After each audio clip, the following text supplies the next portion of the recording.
Hey everybody. So today I just wanted to talk about the economy and just how everything's been happening. I want to make a comparison to where how the economy is going here in Canada and similarly in the US compared to how it's going in China. So my thoughts on this since it started and since it's come into Canada, it's been already a bad economy, already a situation that been going years and years now. The economy is just not doing that well in Canada, and the future of the economy is pretty grim. The only way to recover the economy is if we had contained the virus, just like other countries like China, New Zealand, Australia.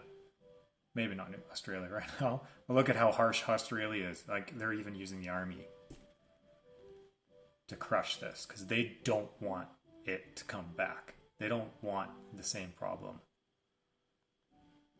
We don't, we cannot expect to go back to pre COVID, especially with the attitude of those denying the reality of the pandemic. If you think walking around without a mask is gonna make it go away and the world is just going to go back to normal, you're deceiving yourself and prolonging the chance for the economy to recover.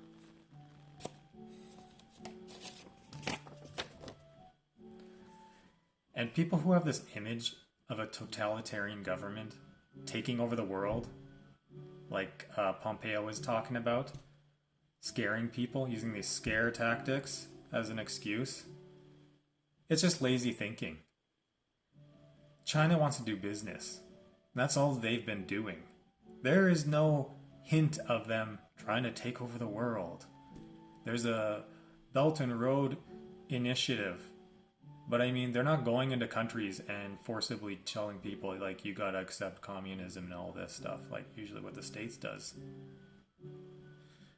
I don't want to get too much into that. I'm not trying to support any government system. I just want to point out the hypocrisy and just the problem with a lot of the mindset in North America.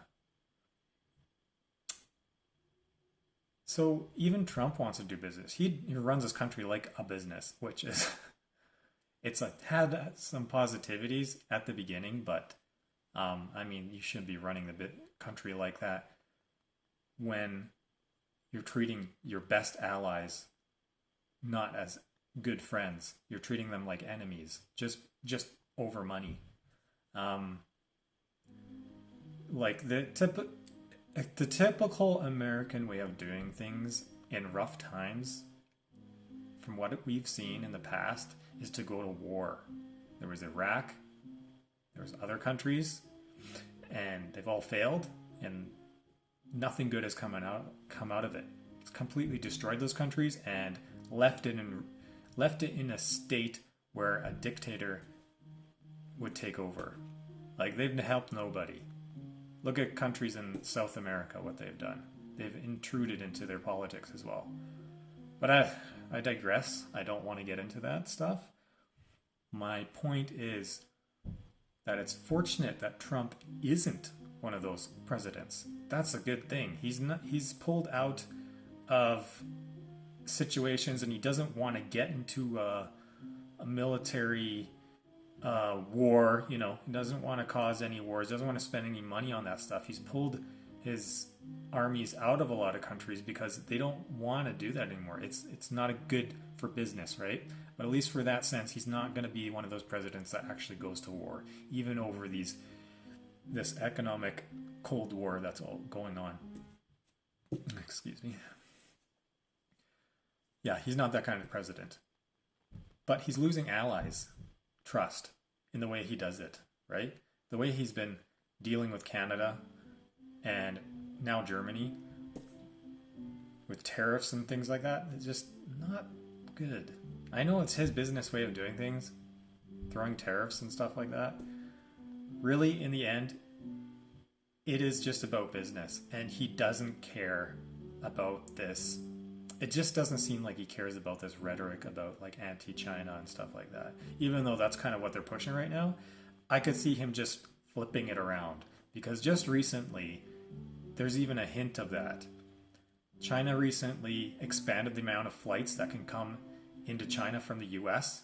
So airlines in the US will make more money in that sense. So he's happy about that. With all the anti-China rhetoric in the US, the next president after him might be the one to fear to cause war. We don't know who it'll be if he's not in the office anymore. So that's my peel on what's going on recently. Another thing I want to talk about is how the economy has been affected and why it's been affected this way. My view is that in China, people think, and the government thinks, long term. They don't make quick decisions like Americans do, or just decisions on the fly. Usually, even what's going on in here in Canada with some mayor of my town and also my previous employer, their mindset is, let's see how bad it gets. You know, kind of like Sweden's concept. Let's see how bad it gets, and then we'll make a plan. It's like, dude, is that how you deal with floods? No, I'll talk about floods in a bit, or maybe in another video. So, a lot of even Canadians and Americans, let's just say North Americans, and let's just group them together like that, because majority of people here, we do live the same way. A lot of people end up living paycheck to paycheck, and they like to spend it on the weekend. They don't think too much about saving and investing. Saving has always been a big thing because for that generation that has gone through a lot of hardship, they learn how to save money. They learn how to save for those times where it will get bad. Unfortunately, these last generations in the US and Canada haven't gone through that. It's been slowly getting into there. A lot of unemployment in the past few years, and now definitely a lot. So that's why we're seeing this. People just don't have savings. Now the government's pouring money into people's pockets to make sure that the country survives.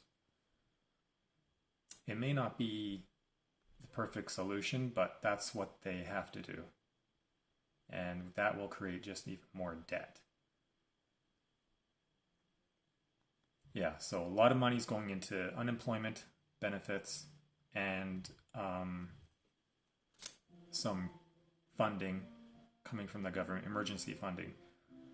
So a lot of people are maxing out their credit cards now, even with that. And it's been going like that for years, credit cards.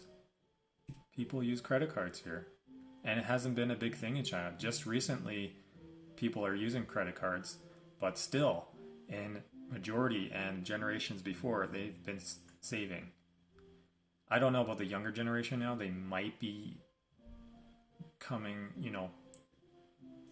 into the same kind of issues as not saving as much and spending.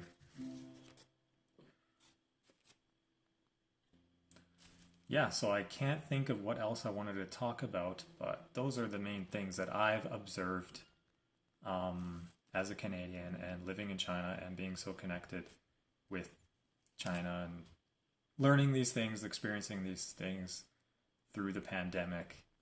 And yeah, just that's what I have to say for today. Hope you liked the video. Please give it a thumbs up and give me a comment below. Maybe you have the same experience. And subscribe if you haven't. I'll catch you on the next one. See ya.